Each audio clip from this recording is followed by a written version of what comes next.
நம்மள பல பேர் ஏதோ ஒரு காரணத்துக்காக ஜோசியம் கற்றுக்க ஆரம்பிச்சிட்டோம். ஜோசியம் கற்றுக்க சும்மா இருப்போமா? ஜோதிட குறிப்புகளை படிப்போம், வாட்ஸ்அப் குரூப்பில் சேர்ந்துருப்போம், அப்புறம் யூடியூப்ஸ் எல்லாம் பார்ப்போம், அப்புறம் டிவி பார்ப்போம் ரெகுலராக. இந்த டிவி பார்க்குறப்போ இந்த பொதுமக்கள் தவறாமல் பார்க்குற ராசி பலன் அதையும் பார்ப்போம்.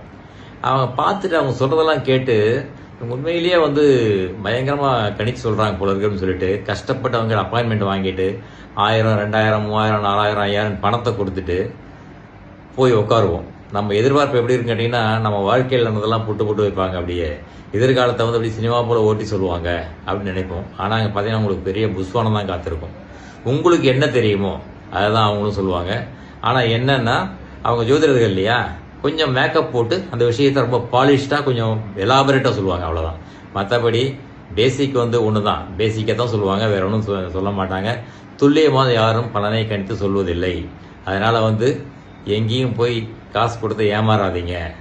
இது ஜோதிடர்களுக்கான பதிவு தான், ஜோதிடம் கற்றுக்கிறவர்களுக்கான பதிவு தான், பொதுமக்களுக்கு அல்ல. ஏன்னா பொதுமக்களுக்கு அவங்க பெரிய ஆளுங்க தான், அதுவும் சந்தேகம் இல்லை. என்னடா இப்படிலாம் பேசுகிறானே, அந்த வடிவேல் படத்தில் வர மாதிரி மாப்பிள்ளை இவன் தாண்டா எங்கே எக்கச்சக்கமாக ஏமாந்துருக்கான் அப்படின்னு சொல்லுவாங்க இல்லையா. உண்மைதான், அனுபவத்தை தானே சொல்ல முடியும்.